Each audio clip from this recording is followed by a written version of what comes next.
So, welcome.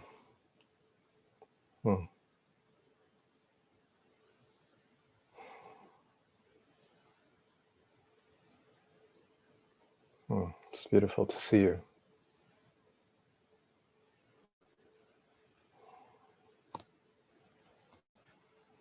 So, I invite you to, we'll just take a minute to settle in.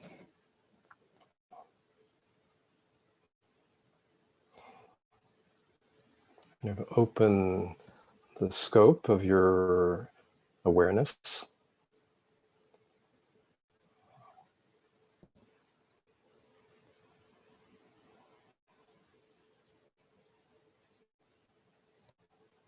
And begin to feel into the shared field that we're entering into.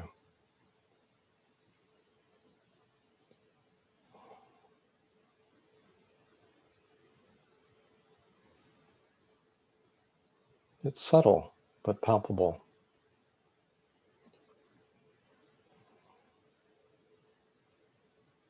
Here we are in our own homes scattered around the globe.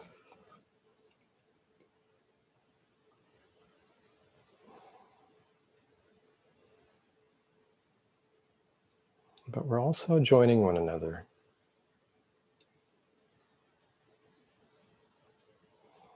From our shared heart, our shared ground.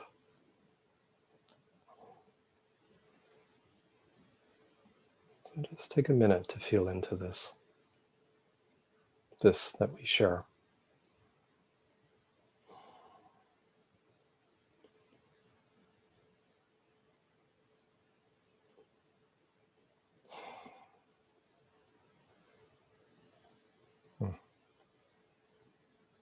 Nice. So let's briefly check in with the chat function and just write your name and where you're from and anything you'd like briefly to share with the group. And we'll just take 2 minutes to look at that, and then we'll have a guided meditation and a short talk, and we'll do a bit of dyadic inquiry together and conversation. But just check in.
Quite an international group. Well, welcome everyone. I'm going to close the chat function and let's settle in for a guided meditation. So I invite you to sit comfortably upright Your feet on the floor, or if you're sitting, to be comfortably cross-legged.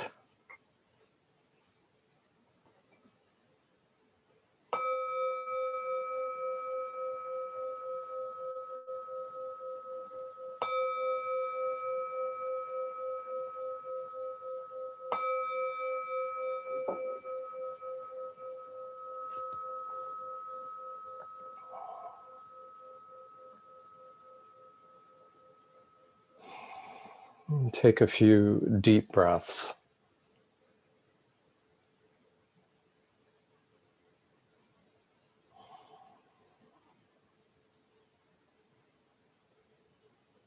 And let your attention settle down and in.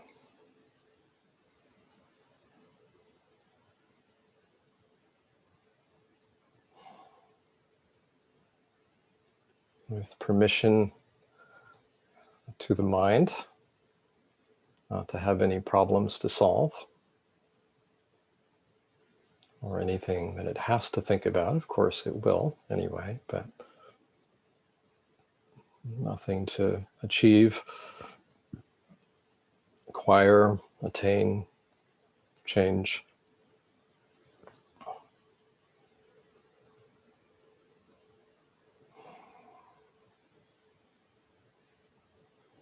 And an opening to the intuition that this moment, this very moment, is full, complete, whole.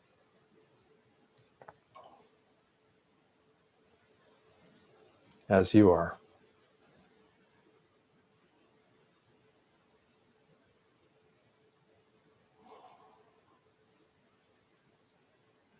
What if it's actually true that there is nothing to change or fix about yourself?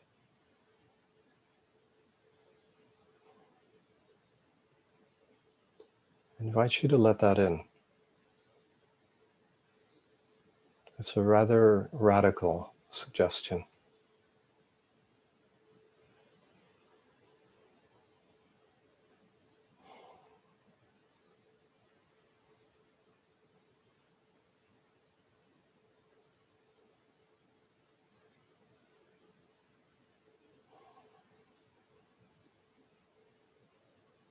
Perhaps you don't need to grip yourself so tightly. Perhaps that grip can relax.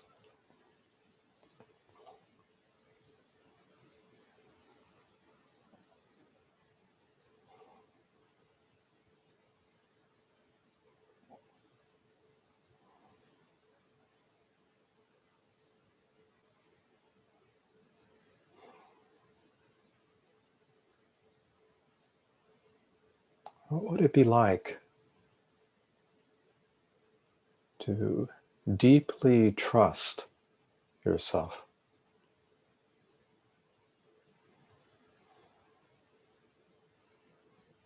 Which means the same as deeply trusting life.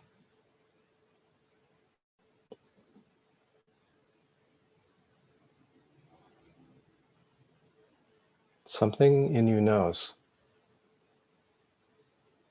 Something in you that is not something. There is a knowing.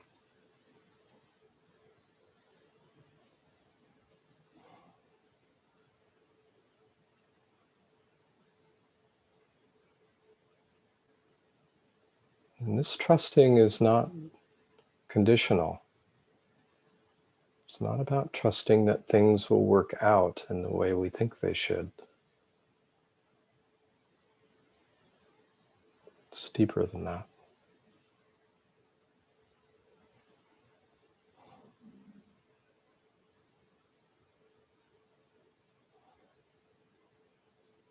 It's a trusting no matter what.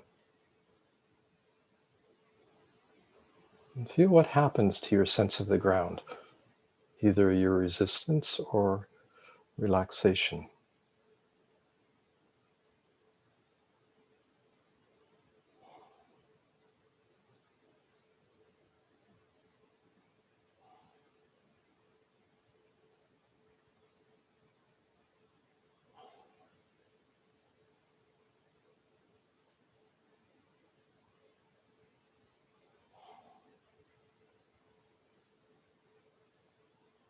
I invite you to sense the lower half of your body.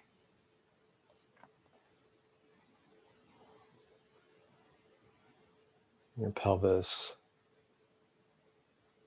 lower belly, and let your breath settle here.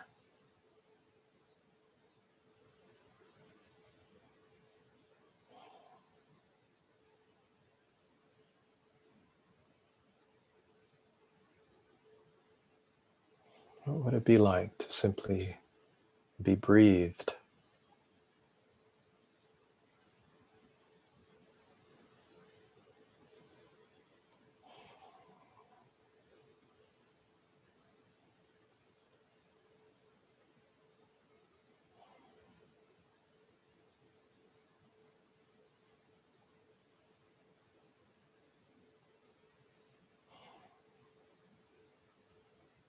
And to open to the ground.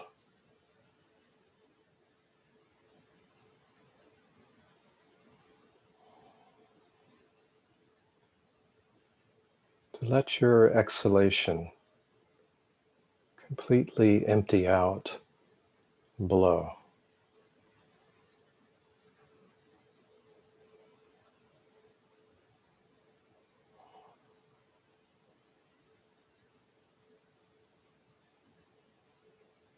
To wait for the inhalation to come of its own.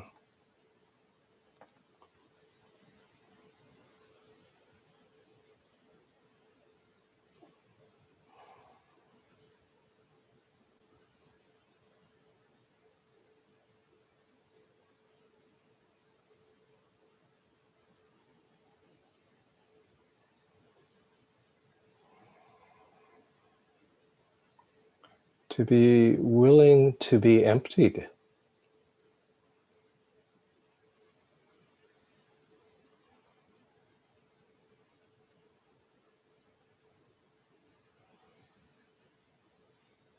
Of everything you think you are.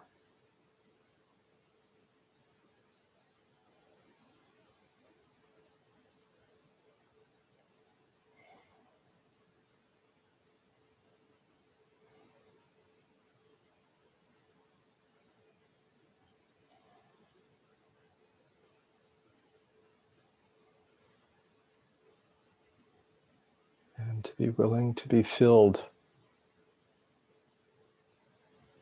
by life itself.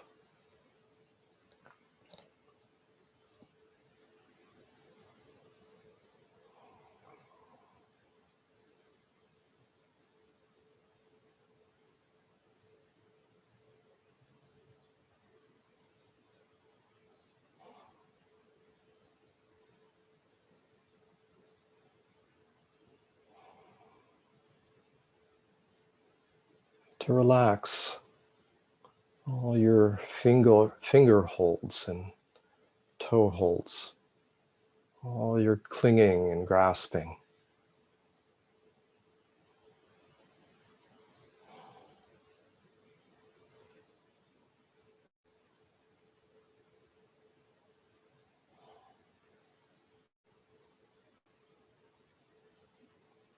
All your stories about going over a cliff.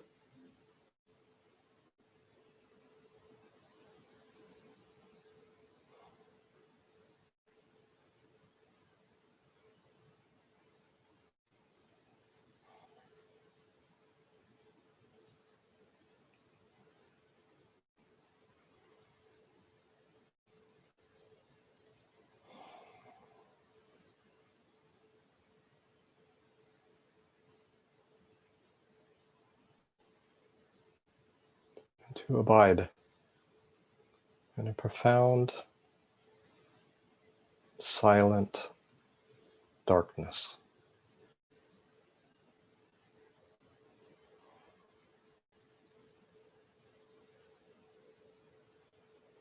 In and as.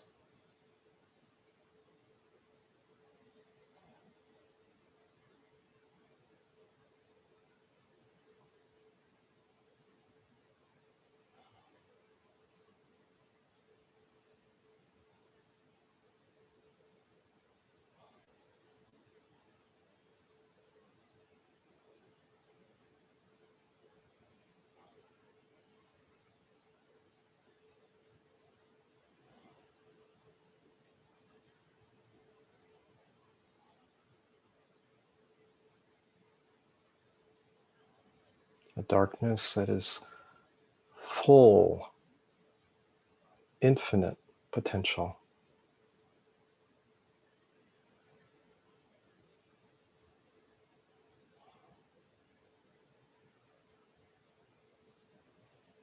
A luminous darkness.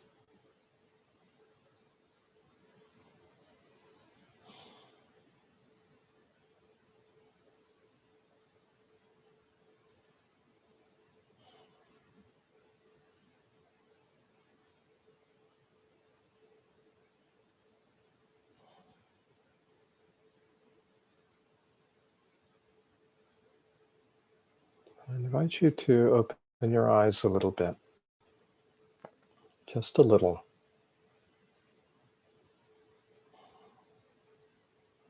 And notice if you can sustain the sense as we introduce the visual field.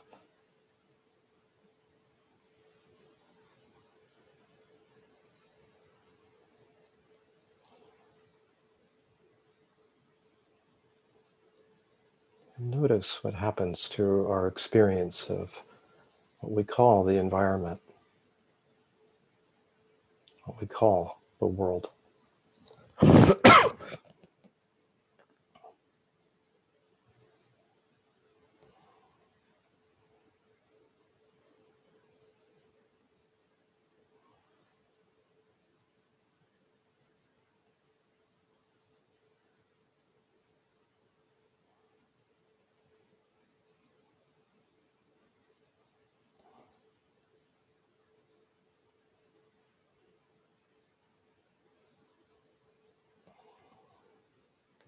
Beautiful.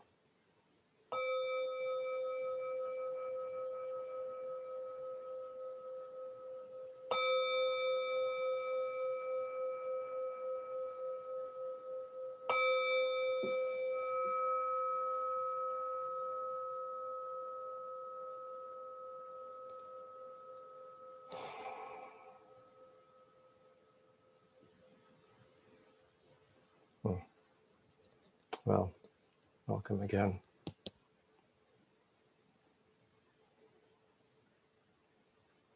So, everyone can see me? Yes? Okay. I'm having a, let's do it this way. Put you on gallery.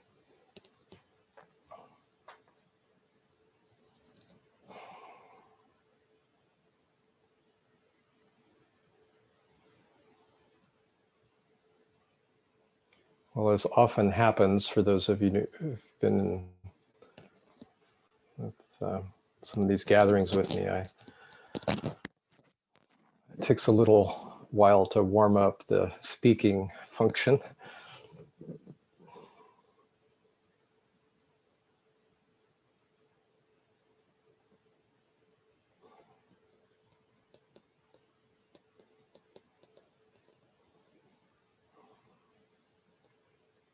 Like the mind says, it's time to say something. Shouldn't I be saying something right now? Have you ever had that experience where you're, at a table with friends and there's kind of a pause in the conversation, or you're with a friend and the mind says, well, I should say something, right? Keep the conversation going. It's actually nice to trust the silence. Trust, kind of feel what what wants to come, right? It's a very different way of relating, a different way of being.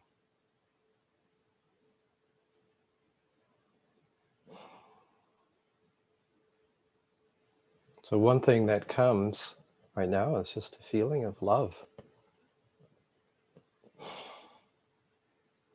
gratitude. So thank you for being here today.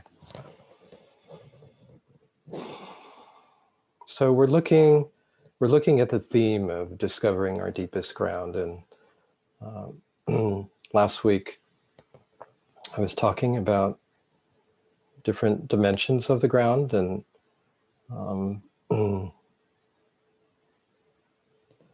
as we deepen in our intimacy with the ground, how there is a feeling of greater inner stability,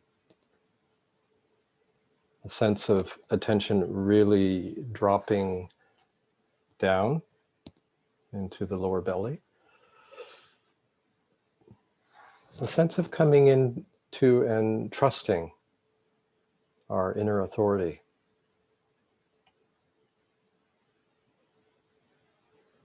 A sense of coming into alignment with a deeper truth. A profound peace and sense of safety.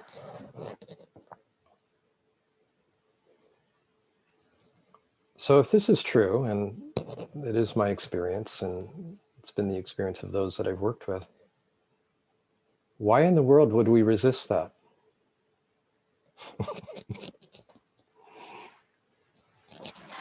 It's not a bad question. It's an interesting question. Why would we resist settling into the ground of being and being so at ease, so open, so intimate?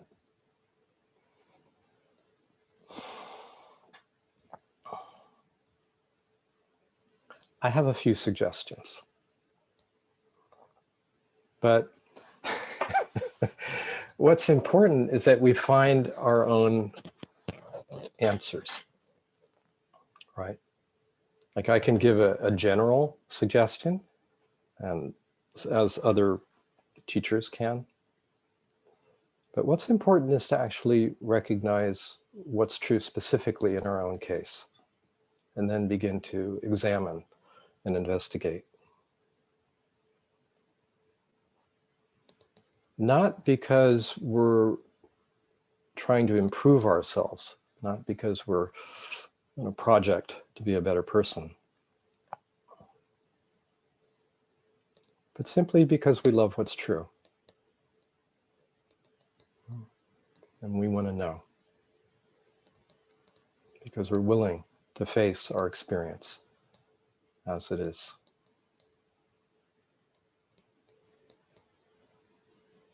So, as I was suggesting in a way in our guided meditation today, it seems to come down to trust or distrust of life and of ourself. Is it safe to let go? Is it safe to let go of the illusion of control?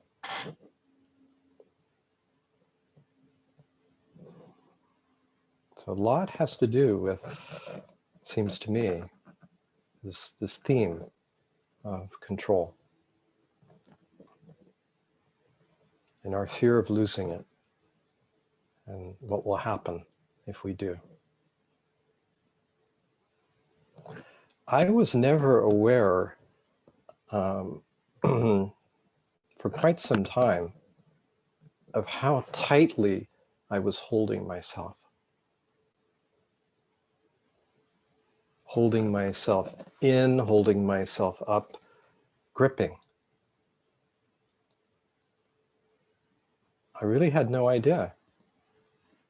until I began to look more carefully at my experience, to see actually how tense I was.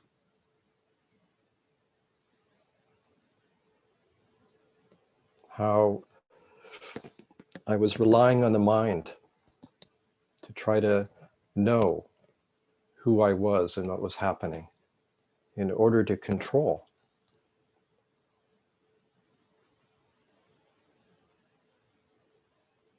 And how that was, I was trying to do that in order to stay safe. It's very interesting. It's if we get honest with ourselves and look at our ways that we kind of grip and hold ourselves, so much of it, not all of it, but a lot of it is social. You know, we want to be liked. We want to be loved. We want to be connected, to feel connected. We do not want to feel rejected.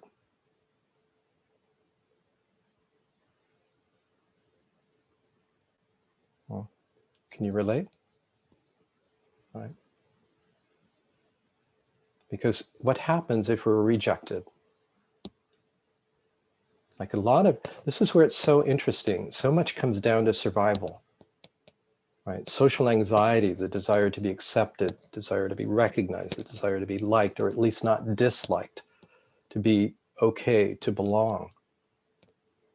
When we begin to investigate it, like what would happen then? You know, if I'm not accepted, what would happen if I were rejected? It's like, well, then I would lose connection. Then I would be apart. I would be shunned. And we're very tribal in our psychology as human beings, despite 12,000 years of acculturation. If we are shunned by the group, if we are shunned by the tribe, that really meant death, almost certain death. Physical death. So it's very interesting to see how we try to maintain a certain image within ourselves and between ourselves and others to avoid abandonment and death. It's been so interesting in my work with people over the years, like when you begin to kind of scratch the surface of anxiety to see where it goes, how deeply it goes, really to a survival fear. So a lot of energy is spent trying to control image, how we appear. Of course, there's a fear of humiliation as well. There's shame. But this is all intertwined, fear and shame, right? There's the fear of being shamed. There's the shame, you know, of being so frightened. So it's important. I mean, this is psychological, but it's also existential. Of course, we fear loss of, you know, our ability, capacity. We fear being injured or sick, as many of us have been very cautious during this pandemic, myself included. You know, I take ordinary precautions.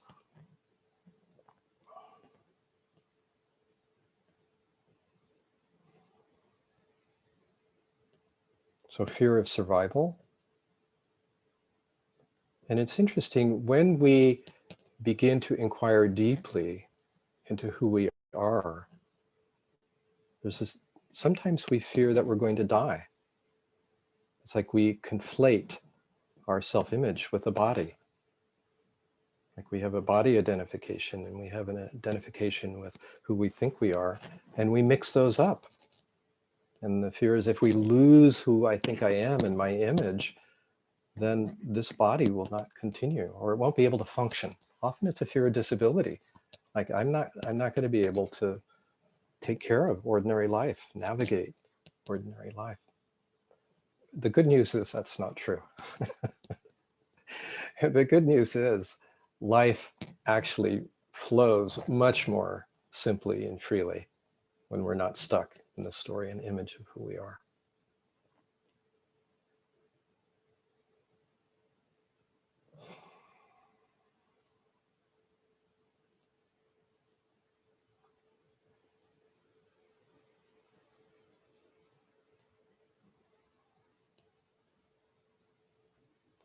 So we're very ambivalent as human creatures.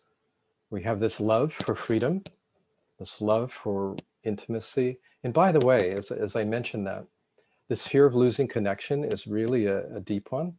You know, as we deepen in our inquiry of who we really are, we fear losing connection with friends and family. It's a large fear. You know, I see it more with women than men, but both genders. But the truth is, our deepest connection comes when we discover, as we discover who we are fundamentally. This is where we really connect in the most intimate way. So everything we thought to be true, like what connection is and who we are and what the world is, begins to deconstruct, fall apart with our inquiry, with our investigation. And it can be frightening. It can be ungrounding temporarily. So it takes a lot of vulnerability, a lot of courage, a lot of honesty, particularly with oneself, to really see, you know, what we've been holding on to that's not actually true. So fundamentally, a lot of this is about relaxing the grip.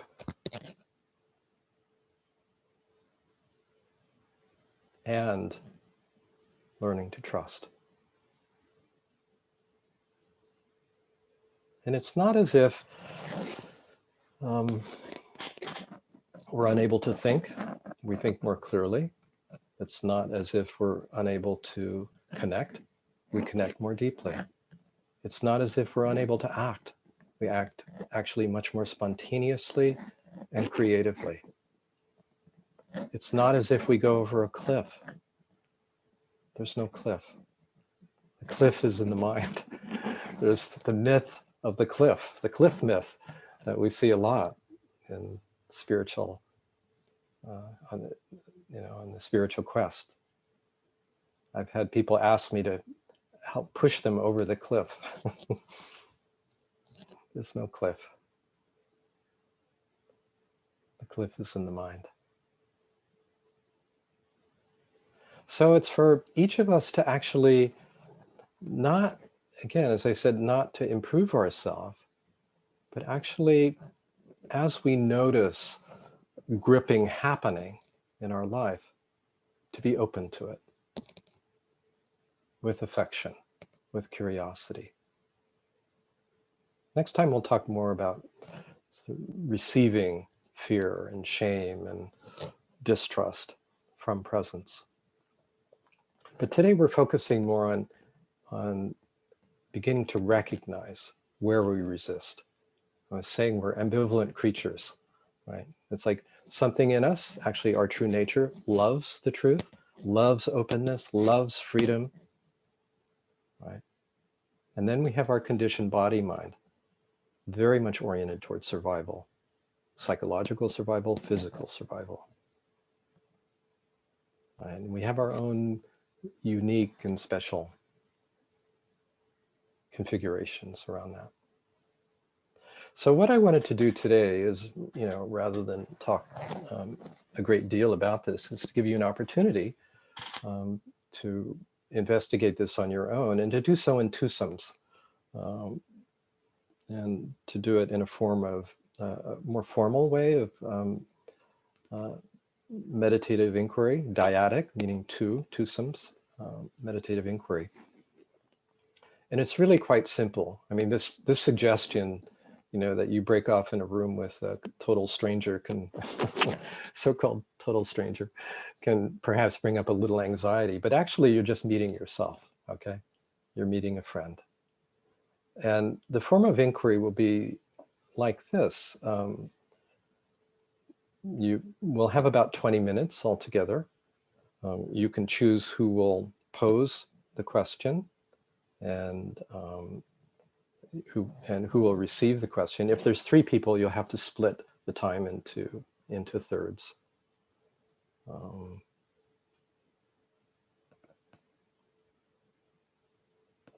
And the question is, in what way do you resist opening to your deepest ground? You may want to write that down. In what way do you resist opening to your deepest ground? In what way do you resist opening to your deepest ground? And if you don't remember, probably your partner will. And if you don't formulate it exactly right, it doesn't matter. Okay. This is not an examination, a school exam, right? So there's no perfection here. But it's a question, it's really a question for our heart wisdom, for our deepest knowing, not for our mind. So it's a meditative inquiry. I mean, some of you have worked with me before, very familiar with this form. And for others of you, this will be completely new, or maybe you've experienced variations of this in other, other retreats or courses. But basically, the person asking will just, first of all, the person receiving the question will let you know when they're ready, just by nodding or signaling with their hand or saying, I'm ready, verbally. And then you who will pose the question will just ask that question. That's all you have to do. You don't have to respond. You don't, it's better if you don't. It's just like ask the question, right? Let it go and listen as if you're listening to yourself. Like you just open, okay? For the one receiving the question, take your time with it. Like let it sink in, and be willing to be surprised by what comes. There's no right answer. There's actually no answer as such.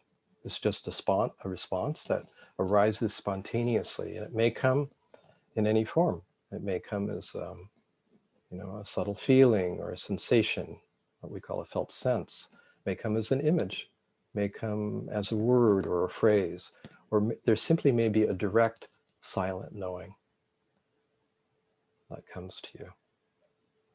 So when you receive the question, give it a little space, give it a little time.